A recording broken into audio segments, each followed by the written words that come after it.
Muchas gracias por estar hoy presentes en este evento, en este homenaje. Mis palabras como decano de la facultad van a ser muy breves. Lo importante acá es el homenaje en sí mismo y las presentaciones de las nuevas instalaciones del Instituto de Investigaciones de nuestra facultad. Yo me quiero referir al significado y el sentido que tiene este momento, en el cual le vamos a rendir homenaje a Adolfo Prieto, un merecido homenaje por parte de nuestra facultad. Y presentamos en sociedad las nuevas instalaciones del Centro o del Instituto de Investigaciones de nuestra facultad, que no por casualidad o por obra del azar se denominan y llevan el nombre de Adolfo Prieto. Yo creo que este es un acto, un evento eminentemente universitario, fundamentalmente universitario. ¿Y por qué?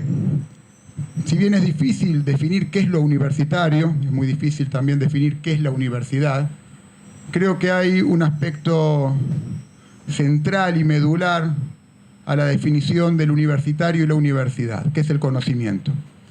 Podemos divergir y podemos analizar los distintos modelos universitarios a lo largo de la historia, las distintas concepciones, las distintas percepciones, las distintas interpretaciones de lo que representa la universidad, pero nunca podemos escindir la universidad del conocimiento, de la transmisión de conocimiento, de la docencia universitaria, de la formación y los procesos formativos, de los cuales Adolfo fue fundamental y medular, pero también de la legitimación y producción de conocimiento.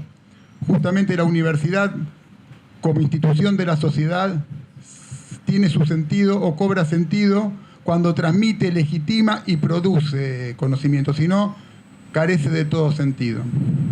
Y justamente Adolfo Prieto representa nuestra mejor tradición en ese sentido, la mejor tradición de lo que es el maestro, la mejor tradición de quien transmite el conocimiento, pero también de quien ha sido artífice y protagonista de la producción intelectual, de ir corriendo los límites de lo pensado, ir corriendo los límites del conocimiento establecido, discutiéndolo, polemizándolo.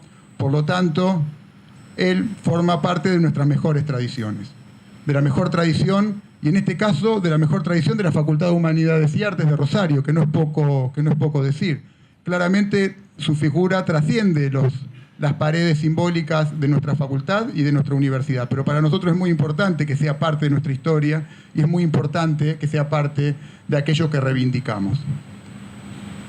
Y también habilitamos nuevas dependencias para nuestro Instituto de Investigación, porque eso también implica mirar al futuro, poder proyectarnos al futuro para seguir cumpliendo con el mandato que tiene la universidad, y mucho más el mandato que tiene la universidad pública, que está sostenida por el erario público y está sostenida por el esfuerzo de una población que no siempre la pasa bien.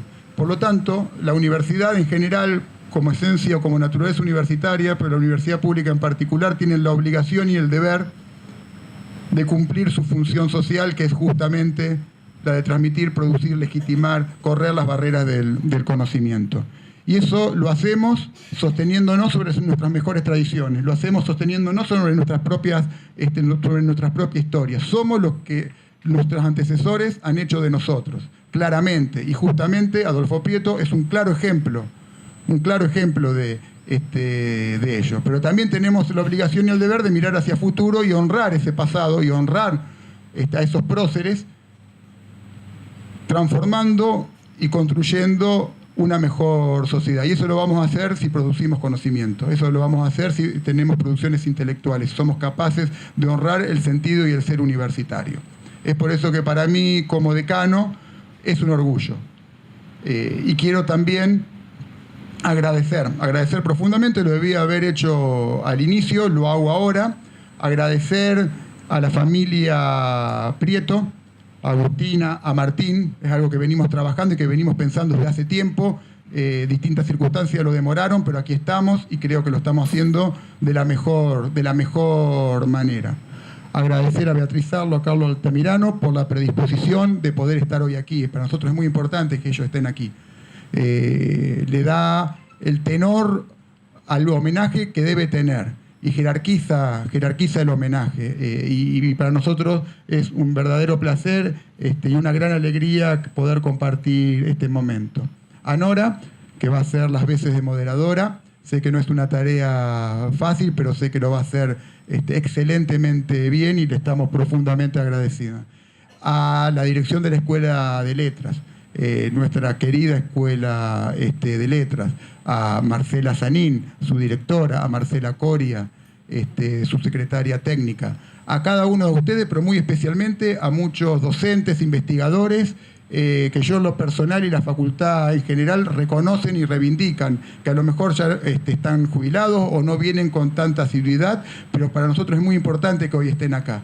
Realmente me llena de gozo y me produce una gran satisfacción, y estoy seguro que no soy el único que tiene este sentimiento ante esta situación y este evento. Y creo que el homenaje y la talla de quienes concurren para el homenaje amerita y justifica plenamente que estén hoy en la facultad. Así que mi reconocimiento para todos ustedes, cada uno de ustedes saben a quién me refiero, y lo hago de corazón. Y bueno, no queda más que disfrutar, de invitarlos a disfrutar de un momento que creo que es único y que estoy absolutamente convencido que este momento que tenemos el privilegio, en el cual tenemos el privilegio de participar, va a ser un jalón más en la hermosa, en la rica y en la potente historia de la Facultad de Humanidades y Artes que a todos nosotros nos enorgullece. Así que muchas gracias.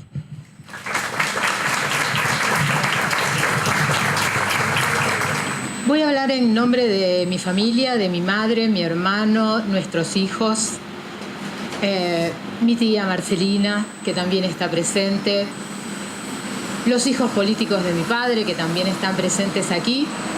Y lo voy a hacer porque queremos agradecer, por supuesto, esta forma de homenaje a mi padre, a su trayectoria, a su vínculo con la facultad. Y quiero agradecerlo porque mi padre tuvo una relación densa, compleja, difícil, de mucho amor y de muchas idas y vueltas con esta facultad. Mi padre se renunció a esta facultad en el 66, fue echado de esta facultad en el 77 y sin embargo cuando sus hijos le anunciamos que íbamos a estudiar acá, no puso absolutamente ninguna objeción. Creo que le pareció que era el lugar natural para que sus hijos estudiaran y eso me parece que habla de ese vínculo que tenía con esta facultad. Quiero agradecer porque están aquí presentes discípulos, discípulas de mi padre, amigas, amigos de toda la vida. Están también los hijos de amigos y amigas que ya no están y a quienes en mi familia todos recordamos siempre. Están los amigos de Martín y los amigos y amigas mías también, y eso es algo que, digamos, que vale y que se siente. Y también está hasta un médico de mi papá, para que vamos a poner las cosas, digamos, de este público que ha venido hoy aquí. Por supuesto, agradecer la presencia de Carlos y Beatriz y de Nora, de quien yo siempre pienso si no deberíamos incluirla en la declaratoria de herederos de mi papá, dado esa especie de rol de hija putativa que se ha sabido ganar. Agradezco entonces y voy a leer 2 líneas de algo que escribió mi padre en una carta que nos mandó a mi hermano y a mí, una de las pocas cartas que nos mandó a los dos juntos, pero es algo que habla de la investigación, de lo que a mi papá le provocaba investigar. Esta carta es una carta que escribe desde Gainesville, apenas llegado de Berlín, ¿no? Donde había ido a buscar los materiales con los que después escribió el discurso creyista en la formación de la Argentina moderna. Y nos dice mi padre: Berlín fue una verdadera fiesta para mí. y ahora entre signos de admiración. Tener toda la biblioteca Lehmann-Nietzsche a mi disposición en un gabinete y 4 semanas enteramente libres para examinarla. Sé que puede parecer exagerado calificarlo de fiesta, pero para mí lo fue, como lo fue discutir con Losada y sus estudiantes de seminario mi proyecto de trabajo. Así sentía mi padre la investigación, así creo que la sentimos sus hijos y sus discípulos, como una fiesta y como un lugar donde uno puede discutir, disfrutar, de hablar, de proyectar con los colegas y también con los jóvenes, con los que siguen. Gracias y cedo la palabra. Bueno, ¿qué significó la llegada de Adolfo y de Negra en 1959 a esta facultad y a esta ciudad? Citar palabras programáticas de Prieto, que me parece que es el mejor modo de evocarlo hoy, cuando esta facultad finalmente lo homenajea a él, que fue el responsable del mejor capítulo de su historia. Antes voy a hacer un preliminar independiente y voy a leer, es necesario leer porque se trata de datos y se trata de la palabra de Adolfo y se trata de tratar de manejar mis nervios también. Entonces, Prieto publicó en 1954, a los 26 años, su primer libro, Borges y la nueva generación. Lo escribió en Buenos Aires, en una pensión de Hipólito Yrigoyen al 1900, donde vivió desde que llegó de San Juan, y en hojas membradas del Sindicato del Cuero que le proporcionaba Julio Borrego, su compañero de pieza y secretario del gremio. Borrego se interesó un día por la tarea del joven escritor y le preguntó quién era Borges y dónde vivía. Cerca de la Plaza San Martín, contestó Adolfo, y Borrego, rápido en la réplica y en la anécdota indeleble, lo aconsejó. Ah, oligarca, dele con todo, profesor. Y Prieto le dio con todo, aunque por muy distintas razones a las del peronista Borrego, unas que tenían al existencialismo sartreano como respaldo y compromiso moral. Fue ese primer libro el que jóvenes estudiantes de esta facultad llevaron a una asamblea para propiciar la candidatura de Prieto a decano. Me lo contó Gladys Rimini, que era alumna entonces y después fue secretaria académica durante la normalización iniciada en 1983. Teníamos que ir a una asamblea general para sostener su candidatura, me dijo Gladys, y la verdad es que no sabíamos mucho quién era Adolfo Prieto. ¿Qué teníamos? Su libro, el libro de Borges, y con el libro de Borges llevamos la asamblea adelante y la ganamos. Me encanta esta anécdota y quiero propagarla. Me encanta que una asamblea y un libro estén ligados decisivamente en el origen de la edad dorada de esta facultad y que además se trate de ese libro, que era el de una generación también decisiva en la historia cultural de este país y de esta ciudad. Entre sus muchos efectos imprevistos, el Borges de Prieto sumó uno nunca recalcado hasta el momento. Ofreció en las raras entrelíneas, rarísimas entrelíneas, que los estudiantes de entonces supieron leer y recrear, un programa ideológico, académico y político. Adolfo Prieto fue decano de esta facultad, director del Instituto de Letras y profesor de literatura argentina desde 1959 y hasta el golpe de Onganía en 1966. Aquí desplegó una gestión colosal y de múltiples aristas que cambió radicalmente los modos de enseñar, leer e investigar e inició una tradición local que retomaba postulados de la generación denuncialista. A finales de los años 50, en la facultad se cursaban las carreras de filosofía, letras, historia, psicología, bellas artes y música, pero su organigrama contemplaba varios institutos de investigación. El de letras que Prieto dirigió y los de historia, filología moderna, filología clásica, antropología, sociología, psicología y filosofía. Durante el decanato de Prieto, estos institutos adquirieron una relevancia notable. Se jerarquizaron sus funciones administrativas con horarios fijos del director, el secretario técnico y el ayudante.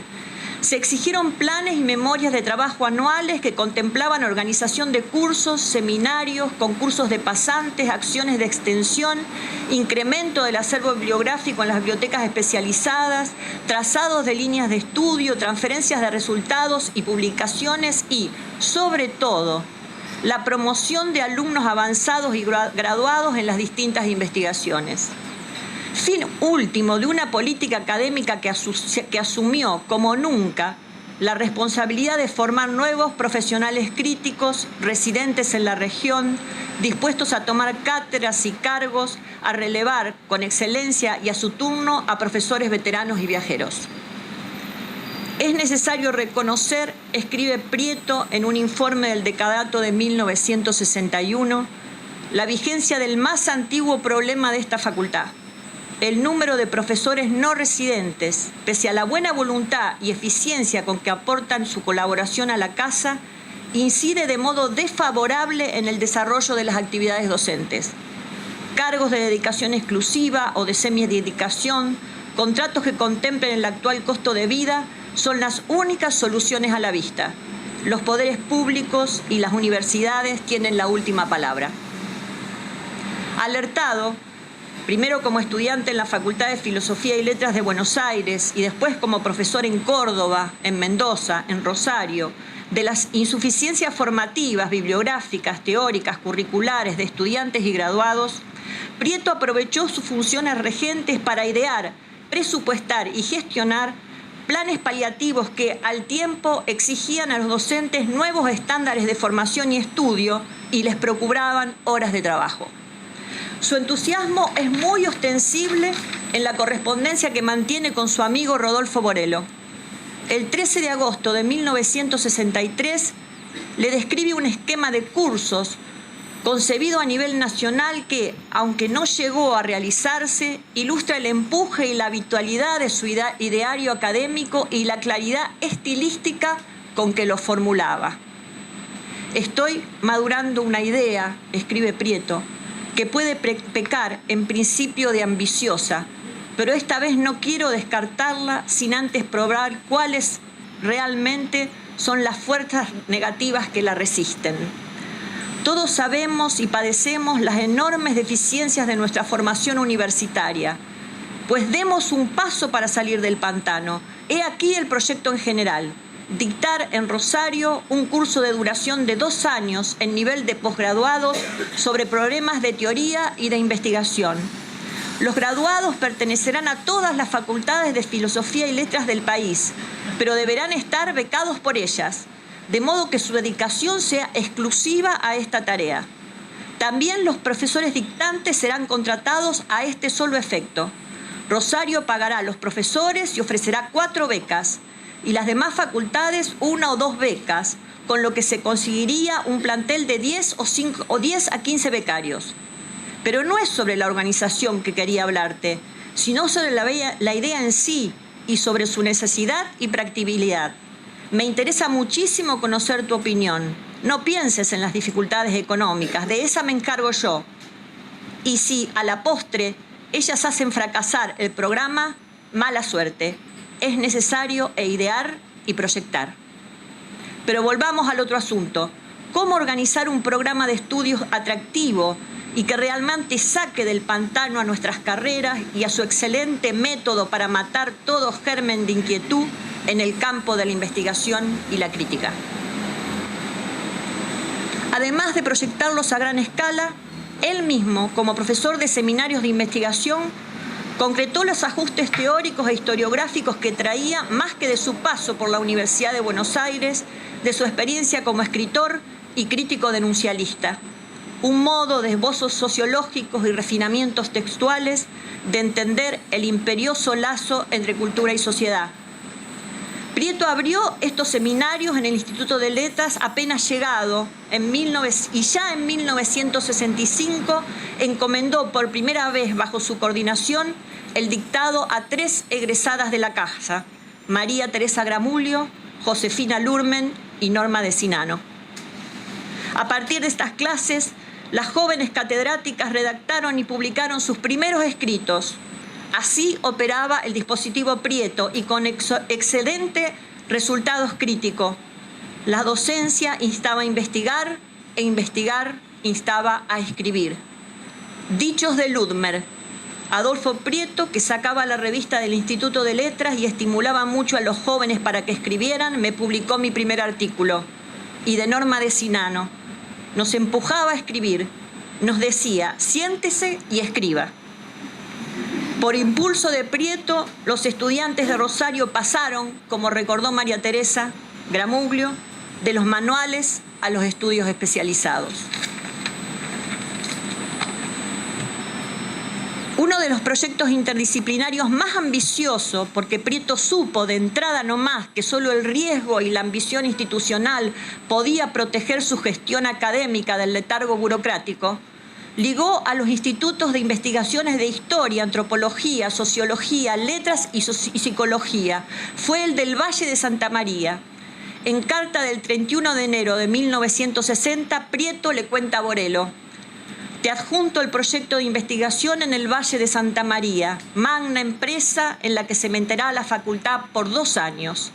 En serio, estoy muy entusiasmado con la cosa. Es la primera vez en el país que se hace algo semejante y muy probablemente en Sudamérica, al menos con este criterio de estudiar un área cultural exhaustivamente. Este año se invertirán 500.000 pesos en las investigaciones, en la parte arqueológica e histórica, y luego se seguirá con los aportes de los institutos de sociología y psicología. También las letras pondremos nuestro granito de arena. Por lo pronto, este año dictaré un curso sobre literatura tradicional y folclore. El conjunto de las investigaciones será publicado, y si eso resulta así, te aseguro que me daré por satisfecho de este decanato.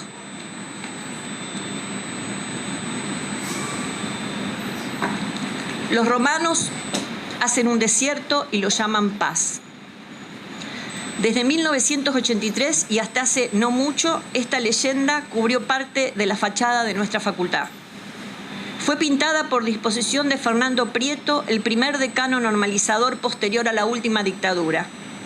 Es una cita original de Tácito, y el 13 de agosto de 1966 abrió la solicitada que los docentes de Filosofía y Letra publicaron en el Diario de la capital de Rosario. Allí ratificaban las renuncias presentadas en repudio a la intervención de las universidades y a la embestida policial de la Noche de los Bastones Largos. Junto a Ramón Alcalde, Ángel Capelletti, Susana Petruzzi, Beatriz Rabasa y Zulema Solana, entre otros, Adolfo Prieto firmó esta solicitada y días más tarde, el 5 de septiembre de 1966, presentó su renuncia personal. La carta es un testimonio de tiempos difíciles en la tradición letrada de los tiempos argentinos difíciles. Y a juzgar por el tono y el contenido, ya lo era para Adolfo en el momento de escribirla. Una pieza histórica y autobiográfica, política e introspectiva, y bien en el sentido en que él mismo había estudiado las memorias de Belgrano, de Sarmiento, de Mansilla, en su libro sobre el género de 1962. Denuncia, balance, compromiso. Las 3 actitudes críticas que su generación había vuelto programáticas están en esta carta. Prieto renuncia, pero no sin antes condenar el nuevo régimen represivo, ajustar las cuentas muy gananciosas de su labor académica y puntualizar su responsabilidad ética con la universidad pública. Hoy la voy a leer completa para terminar. Con fecha 13 de agosto suscribí con un grupo de colegas un documento público en el cual se expresaba que la reincorporación de todos los profesores renunciantes en el ámbito de las universidades nacionales, como consecuencia de la promulgación de la Ley 16.192 y de incalificables actos de violencia policial, era un paso especial y previo a cualquier discusión del problema universitario. La verificación de ese paso ha quedado ya imposibilitada por la aceptación de numerosas renuncias. El hecho confirma la insistencia en el error inicial en el que se gestó esa ley y en los escasamente felices procedimientos con que se ha pretendido ejecutarla. En el orden local, estos procedimientos han configurado un cuadro en el que se hace imposible el ejercicio normal de la docencia y de las tareas de investigación. La abrumadora presencia de efectivos policiales, cuya fiscalización intimidatoria del orden cuestiona evidentemente su legitimidad, y la confección de edictos y resoluciones que lesionan el concepto de una universidad abierta a la libre concurrencia y enrarecen la atmósfera propicia para la expresión de las ideas, cierran ya toda expectativa y avalan mi determinación de renuncia. Al renunciar a mis cargos de profesor titular de literatura argentina y de director del Instituto de Letras, interrumpo una labor de 7 años a la que he entregado la mayor parte de mi tiempo, mi responsabilidad profesional y mi voluntad de trabajo. Las 5.000 piezas bibliográficas de una biblioteca que no contaba más de 300 al hacerme cargo del instituto, los 15 títulos publicados con su sello editor y la firma de mis discípulos en muchos de los más sobresalientes trabajos de ese fondo editorial son un testimonio que no desdeño proclamar con orgullo al renunciar al desempeño de los cargos que me fueron confiados. Y son un testimonio también del desgarramiento que me significa esta actitud. ¿Acaso el marco de referencia necesario para ponderar la dimensión de aquellos principios sobre los que creo posibles y justificables la idea y el contenido de una universidad nacional en la concreta circunstancia histórica que nos toca vivir? Nada más.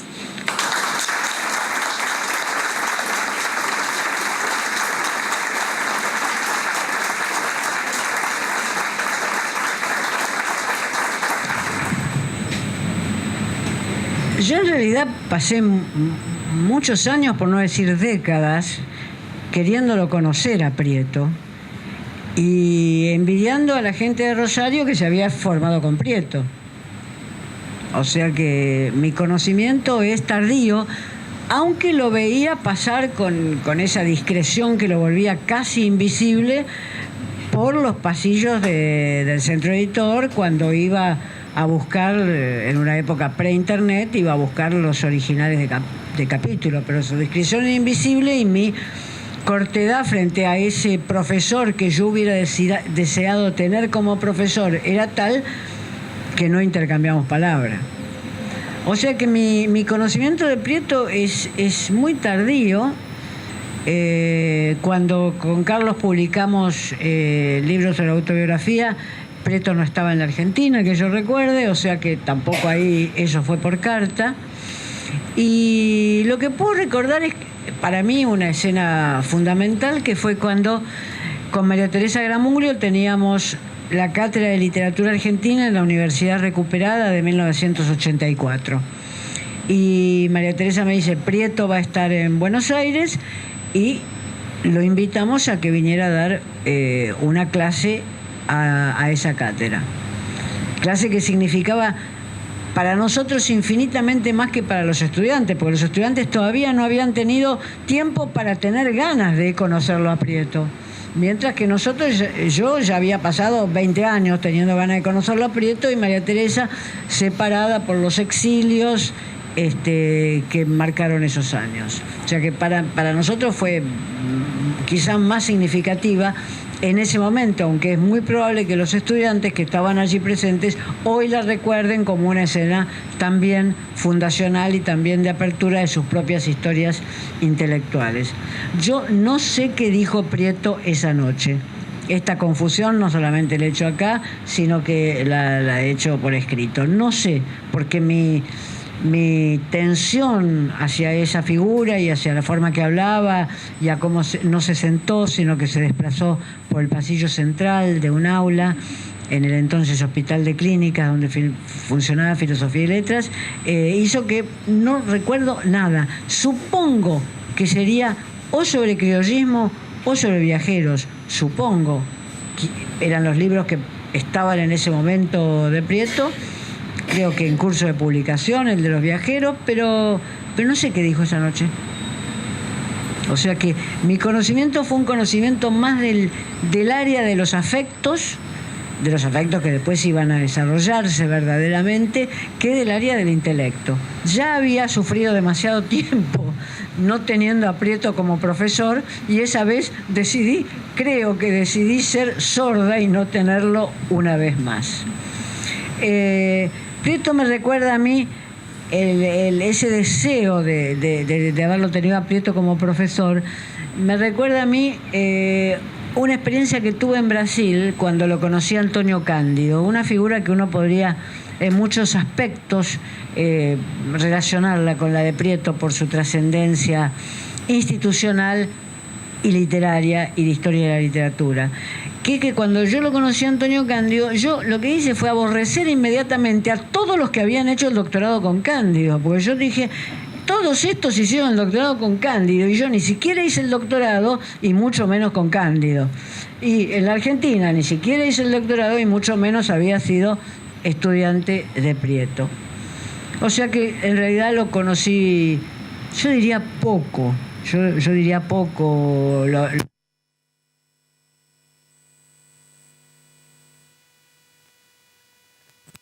Nora, una foto donde yo estoy en su casa de Gainesville con la negra y Adolfo, creo que es la única foto que tenemos juntos, una foto del año 89 o por allí, donde yo había ido a Gainesville invitada por él a dar una conferencia, yo estaba en Washington en ese momento, pero mi relación fue de un enorme deseo y de una baja calidad de anécdotas, en el sentido de que no las tengo. No tengo muchas anécdotas con Prieto.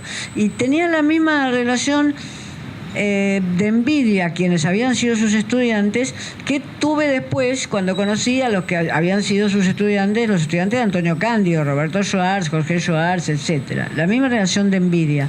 Nosotros sabíamos que acá en Rosario se estudiaba mejor, que estaba Prieto y que tenían mejor formación. Y eso lo comprobamos cuando, llegada la dictadura del 76, María Teresa Gramuglio vino a Buenos Aires, viajó a Buenos Aires para vivir allí perseguida, con la persecución de las 3A, y se incorporó al grupo semiclandestino, Sebri Underground, de discusiones literarias, donde efectivamente comprobamos la solidez que tenía esa mujer de nuestra misma edad, que ya la había demostrado en artículos que nosotros conocíamos, publicados en la revista Los Libros, etc.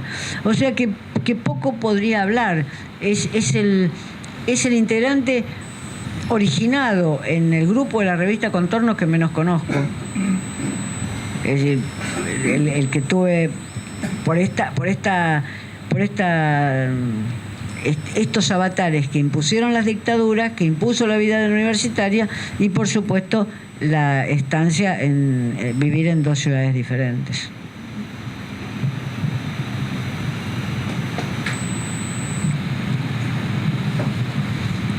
Bueno, como decía recién Beatriz, Prieto era de esos tipos que uno dice, pucha, ¿por qué no lo tuve de profesor? ¿No? Yo lo leí bien temprano, ahora que repasé en el libro de Nora esa trayectoria. Lo leí aquí en Rosario, en una revista que se llamaba Fichero. Después me iba a enterar que Fichero era una especie de encuentro entre la gente de Contorno y la gente de Poesía de Buenos Aires. Y ahí había un artículo, creo que el segundo número no estoy recordando de aquel tiempo, no tengo tanta memoria porque eso lo volví a ojear. Un artículo sobre Boedo y la literatura social, Adolfo Prieto. ¿Por qué leí ese artículo? Esa revista en principio y ese artículo. No sabía quién era Adolfo Prieto, no sabía qué era el grupo Boedo, no sabía qué quería decir la literatura social. Es decir, no había ningún conocimiento que me llevara a esa revista, sino este hecho.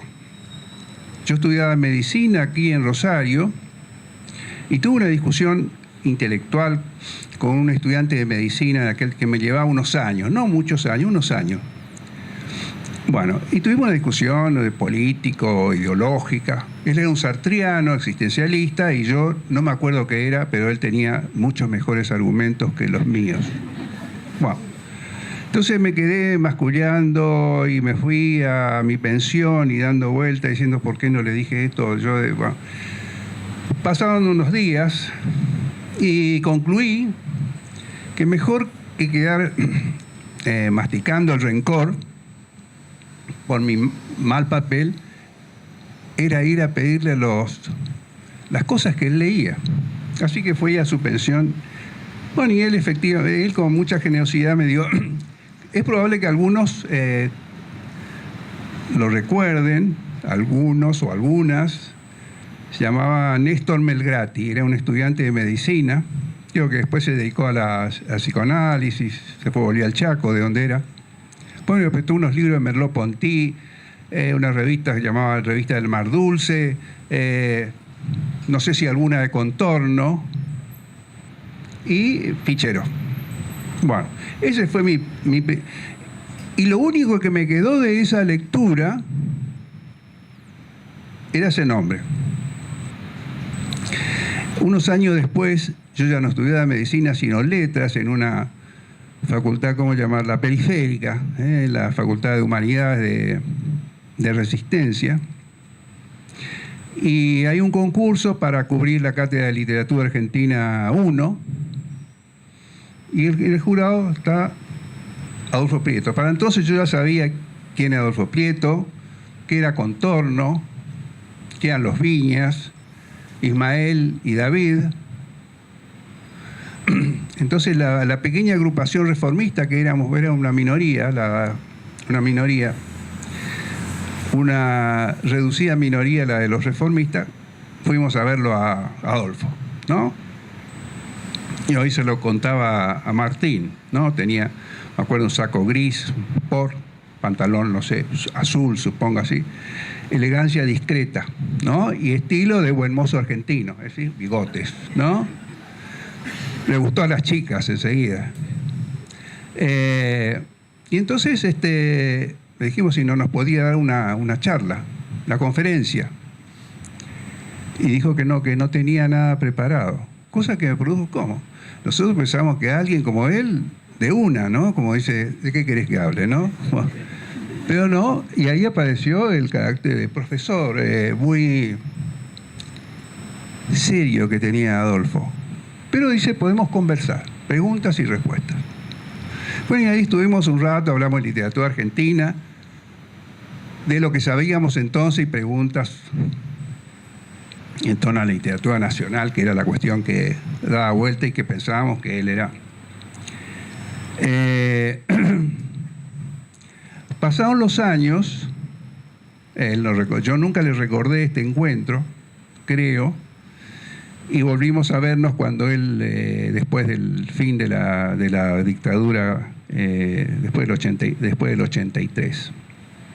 Y ahí comenzó una relación. Y yo de alguna manera lo adopté, pongo entre comillas, como un maestro.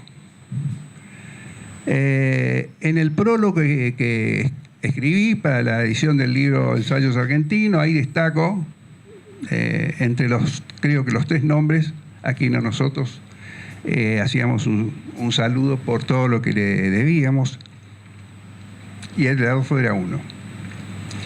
Después comenzamos una relación que, como digo, que no era frecuente, porque él estaba acá, yo estaba en Buenos Aires, pero cuando iba a hacer el libro La Argentina del siglo XX, yo vine a verlo, para invitarlo, pero también para consultar.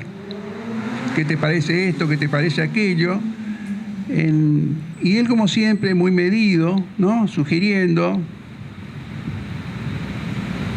Y así funcionó más de una vez en que vine a verlo, siempre aprovechaba la visita para preguntarle cosas. Bueno, una vez le dije, me gustaría sacar en los ensayos de literatura argentina. Yo tenía entonces una colección en una editorial que se llama Nueva Visión. Y cuando propuse me dijeron, no, un libro de Argentina, literatura argentina, no hay mercado, etc.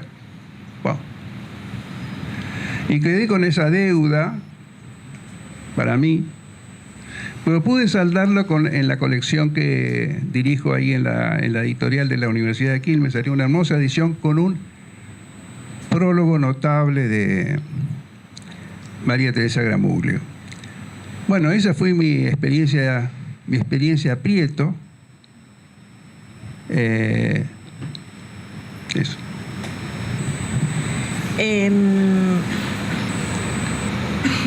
Yo, revisando los números de Punto de Vista,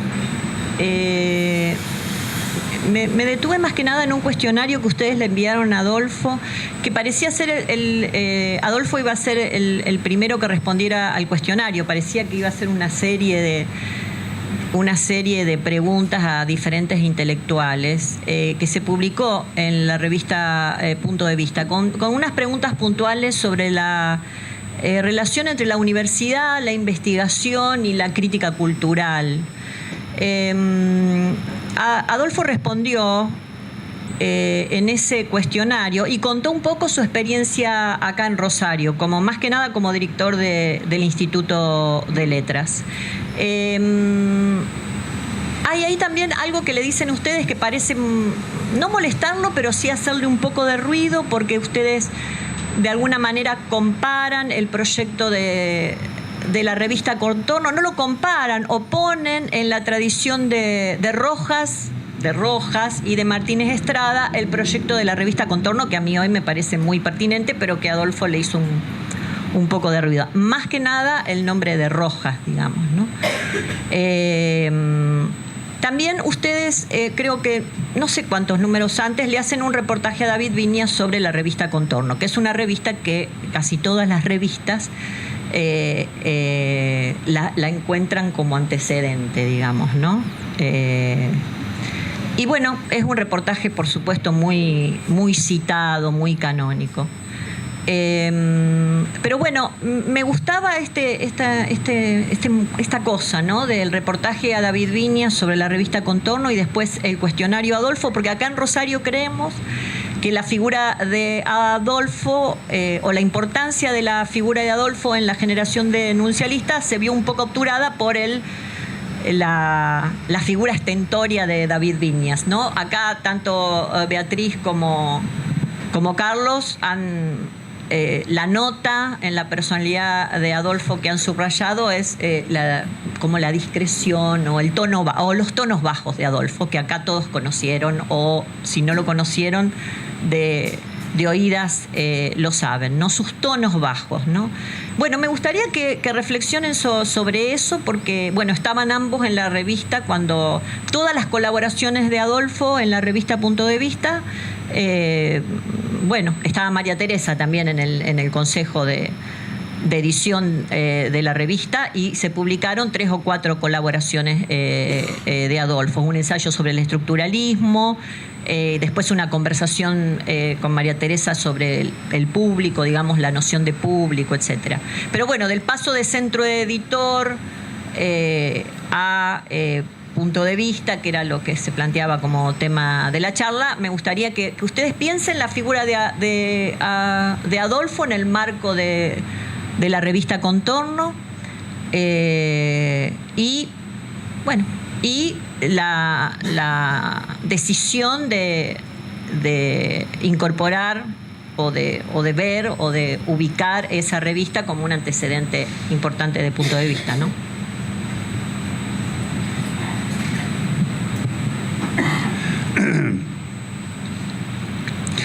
A ver, no quiero generalizar, pero creo que en el caso conozco la opinión de Beatriz.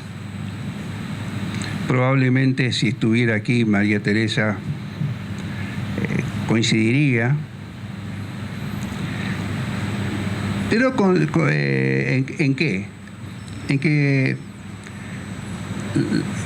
decidimos asumirnos como los que continuaban la empresa de Contorno, en lo que tenía de revisión crítica de la historia literaria, cultural, intelectual de la Argentina,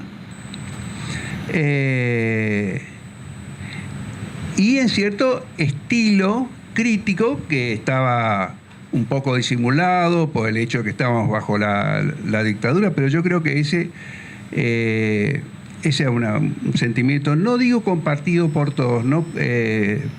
Porque también era parte del grupo Ricardo Piglia, ¿no? Así que no sumaría la opinión de Ricardo a esta. Y después algunos otros colaboradores estaban más lejos, como podría ser el caso de Hugo Besetti. Bueno, para tratar de responder de manera que no sea tan larga, pero yo diría así, en la trayectoria de Adolfo, tal como la reconstruiste o la construiste vos, porque en realidad no existía, sino la hiciste ver vos, uno puede distinguir grosso modo algo así como 2 etapas. Una etapa, digamos, que va de Borges y la nueva generación, 1954, hasta 1967-68, es decir, el cierre de la experiencia capítulo y su diccionario de la literatura argentina. Y ahí uno caracterizaría a Adolfo en relación con ese programa de grupo, nunca formulado aquí y allá, no siempre de la misma manera, pero que uno podría reconocer, ¿no? A ver, ¿qué rasgos? Yo diría una visión moral de la literatura y la política. Una idea dramática de la historia argentina y una relación dramática con esa historia. Yo creo que hay 2 episodios o momentos ¿no? de esa historia que son, ¿cómo se llama?, iluminadores para esta visión. Uno es la de Rosas y el rosismo y el conflicto entre un jefe popular y la élite intelectual. Y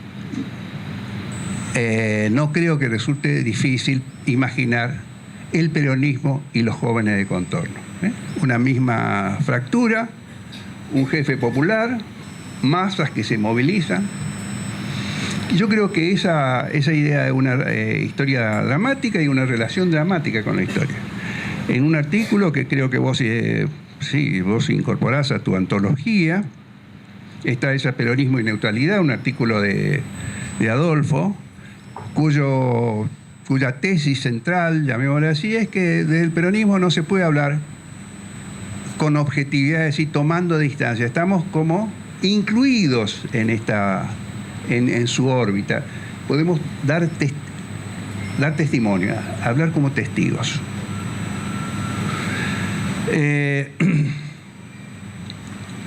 Su curso sobre proyección del rosismo en la literatura argentina.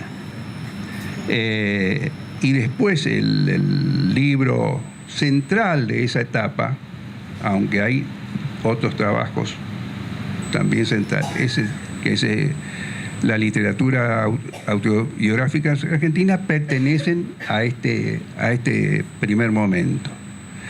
El momento en que, como digo, caracterizar la trayectoria te lleva siempre como en un vaivén a la referencia a contorno. Y yo diría en la segunda, aquella que va más o menos de mediados de los 70 hasta 1996, podemos hablar de los libros de Prieto, grandes libros, ¿no? El libro sobre la literatura criollista y después Los viajeros ingleses, sin ninguna referencia a contorno. Sin ninguna referencia. Yo diría que el mejor libro que se ha escrito de sociología literaria que se ha escrito en la Argentina es el discurso criollista, que está a distancia de la sociología literaria tal como aparece en su libro Sociología del Público Argentino.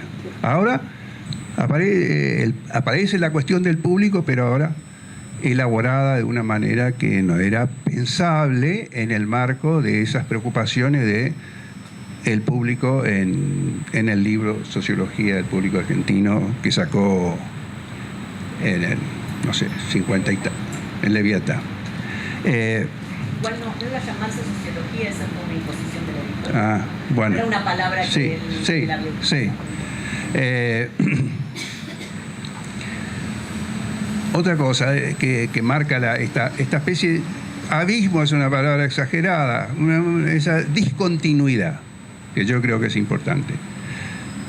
El modo en que él lee su artículo, la literatura argentina y su público, es decir, la ponencia o la conferencia que él dicta en el encuentro sobre arte contemporáneo en Santa Fe, ¿era eso? Sí, bueno. Lo que él escribe muchos años después, un poco pensando a partir de lo que María Teresa Gamulio había señalado, pero ahí era evidente que no le resultaba fácil reencontrar aquel Adolfo Prieto que había escrito. Así que yo hablaría de esta discontinuidad y por qué Contorno aparece muy importante en el primer tramo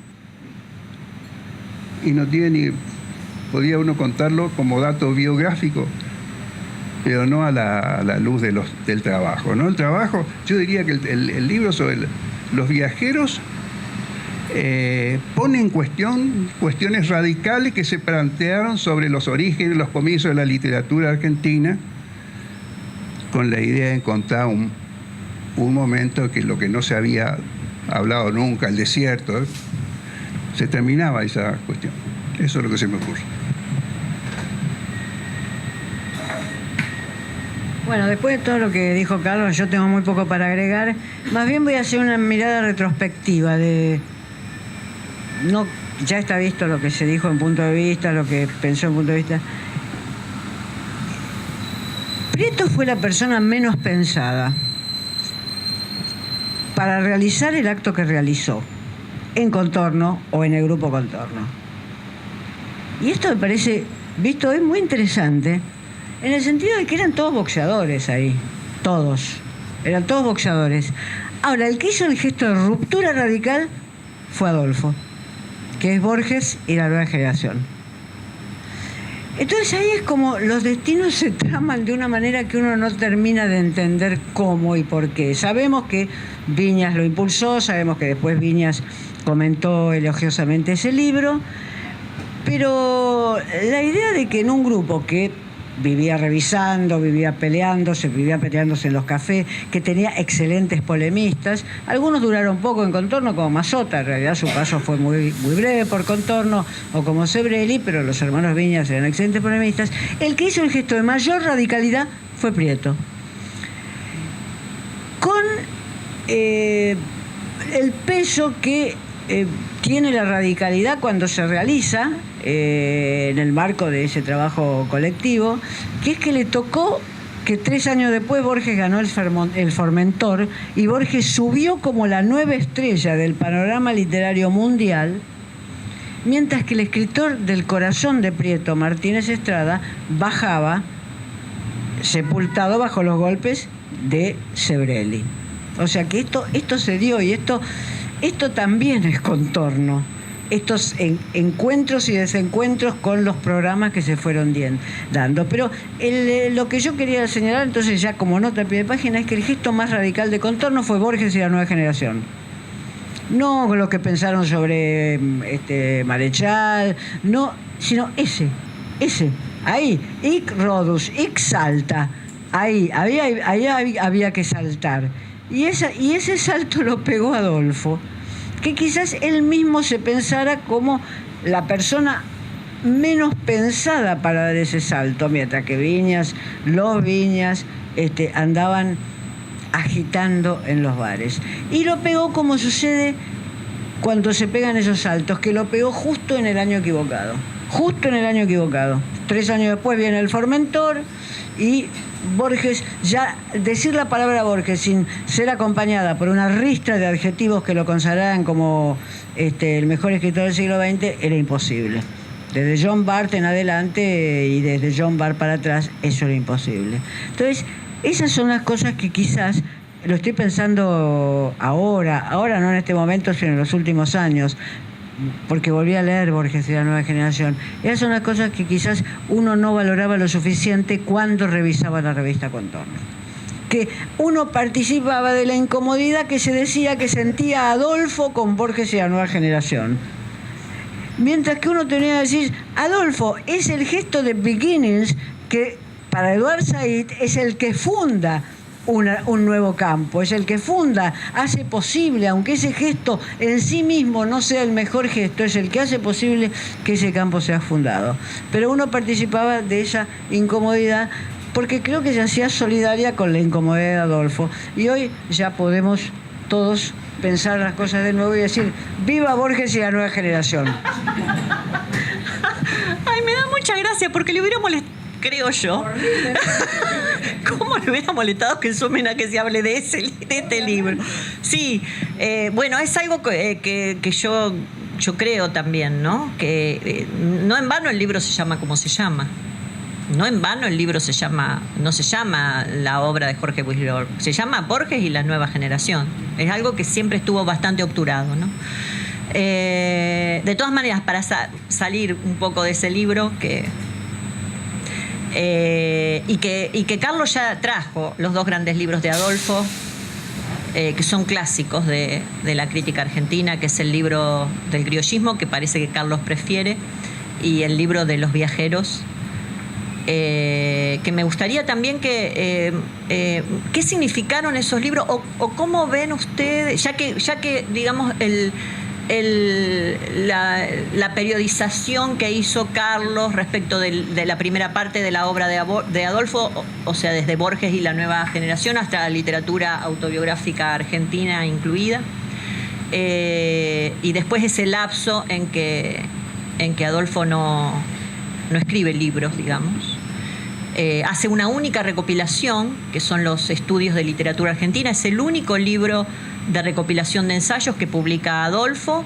No es el único, en realidad son dos, porque Conocimiento de la Argentina también es un libro de recopilación de estudios, pero no era un formato que le resultaba cómodo, ¿no? Es claro que no era un formato que le resultaba cómodo, que lo suyo era grandes temas, ¿no?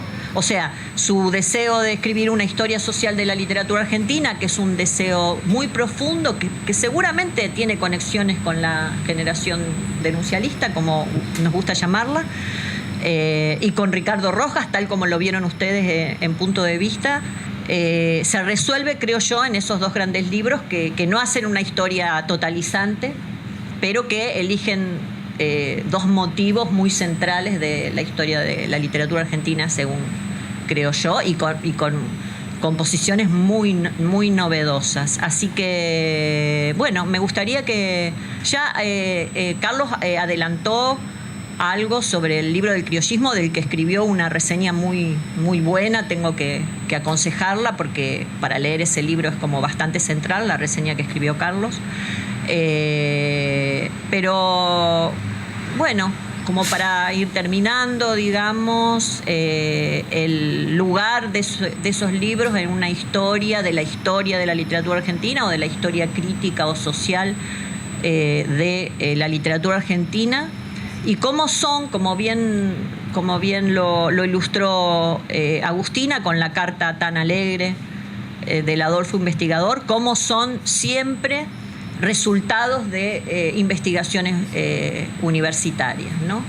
Fundamentalmente el libro sobre el criollismo, porque el libro sobre los viajeros ingleses es más bien un gusto personal de Adolfo, que también se puede ver, y no me voy a prohibir nombrarlo, en su libro de poemas, que está, creo yo, que se puede leer junto con el libro de los viajeros, ¿no? Y que fue editado también casi juntamente con el libro de ensayos de Conocimiento de la Argentina. Así que sí, el lugar de esos dos libros, o de algún otro libro que consideren más significativo en la historia de la crítica argentina, digamos, ¿no? No era que sea una entrevista, sino que era un conversatorio. Yo voy a ser muy breve, porque hay cosas que parecen fáciles hoy y que uno tendría que tomarlas en perspectiva histórica. El libro de Prieto sobre autobiografía es completamente novedoso. Hoy no hay persona humana que no escriba o su autobiografía o investigue autobiografía. Es un tema de onda hace 30 años. Y desgraciadamente para la literatura es un tema, además, donde la gente escribe sus autobiografías, novelas autobiográficas, cuentos autobiográficos y demás. Cuando Prieto escribe ese libro, ese era un tema novedoso.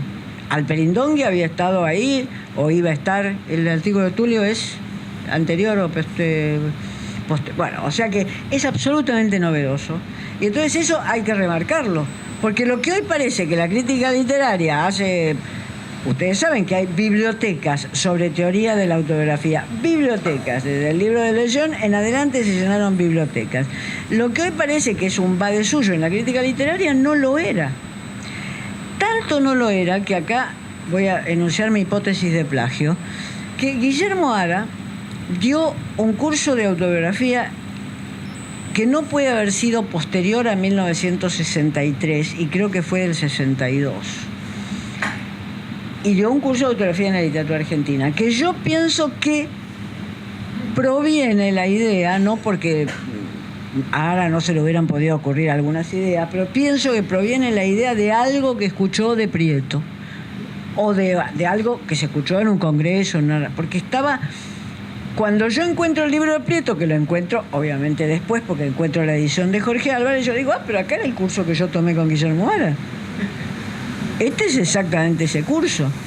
O sea, eso habría que arrastrarle la filología a Ara. No sé dónde están los papeles de Ara, si es que dejó algunos papeles. Era un profesor bueno, pero no... Por eso queríamos tenerlo a Prieto. Era un profesor bueno, pero por eso queríamos tenerlo a Prieto en Buenos Aires. O sea que yo creo que hay que recalcar la novedad de ese libro. Por supuesto que la percepción de la dimensión criollista en la literatura argentina es muy anterior al libro del criollismo. Yo no sé en qué circunstancia me hace indicaciones sobre el criollismo de la vanguardia a mí. Es decir, que me regala una forma de vida. A partir de ahí viví con el criollismo y la vanguardia. Sí, me regala una forma de vida. No sé en qué circunstancia me hizo esas indicaciones, pero creo que son muy viejas. Quizás leyendo el prólogo de una pésima antología que yo hice de la revista de Martín Fierro y que Prieto me haya dicho, mira, acá te falta esto... quizás haya sido esa, pero me regaló una forma de vida de varias décadas. O sea que la preocupación de rastrear el criollismo en la vanguardia, y por supuesto el libro del criollismo es la culminación de una investigación, es esa. Y para terminar, me gustó mucho que Agustina dijo que Prieto le había escrito que 4 semanas eran prácticamente la realización de una utopía. Digo, fíjense las condiciones de trabajo en un investigador ya consagrado. Hoy un becario le dicen que tiene que estar 4 semanas en una biblioteca y directamente denuncia a su director de tesis por trabajo excesivo. 4 semanas con la Lehmann Nietzsche, que quien lo haya visto eso, era condiciones de trabajo ideales ya para un crítico, historiador y profesor consagrado. Digo, ¿cómo han ido cambiando nuestras condiciones de trabajo en ese punto, ¿no? Me parece que la carta nos da ese dato que refleja la dureza de la materialidad ahí, ¿no?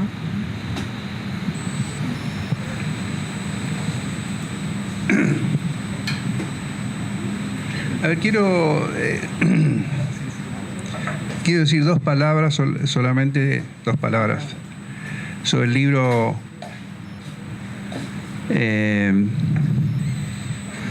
Los viajeros ingleses y los comienzos, la fundación de la literatura argentina. Porque yo creo que ese es un libro también fundador, ¿no? Sacude el suelo.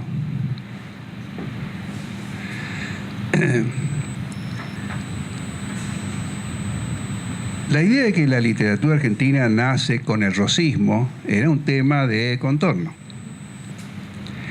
A ver, para decirlo mejor, estaban Rojas, pero Contorno, esto quiere decir en este caso un nombre propio, David Beña, le transmitía una dramaticidad muy grande a ese comienzo, ¿no? Bueno. Pero un poco antes, o más o menos al mismo tiempo, Martínez Estrada dice, algo así también, él no piensa que con la Lira Argentina, o con Juan Cruz Varela, o con, no sé, Vicente López y Planes, comenzara nada de lo que valía la pena, que con Echeverría, La Cautiva y sobre todo El Matadero, etcétera, y después, bueno, obviamente Sarmiento, comenzaba realmente una literatura que hablaba de nuestras cosas. Y llama la atención sobre los viajeros, que también fueron los que nos enseñaron a ver gauchos y no sé qué. Quedó ahí. Ninguno va a seguir esa pista, quiero decir, la pista Martínez Estrada, excepto, muchos años después, Adolfo Prieto. Y va mucho más allá que una sugerencia para poner de relieve, no para negar el carácter fundador de esos textos, sino para mostrar, ¿cómo decirlo?, la originalidad dependiente de esos textos. Y la ilusión de un discurso primero. Porque si uno dice, bueno, estaban los viajeros ingleses, sí, pero tira uno del hilo y dice, no, estaba Humboldt. Porque en realidad escribía según una serie de esquemas, de modo que se abre una cadena, no diría infinita, pero enorme. Y esto era ir contra muchas de las ideas que Prieto tiene en el comienzo. Es ahí donde yo veo esa discontinuidad y el inicio de alguien que uno ya no lo pone en continuidad, vuelvo a decir, con contorno. Y eso lo hace a una edad en que él, bueno, había escrito cosas notables, el libro de literatura autobiográfica argentina, lo era, efectivamente, pero hizo...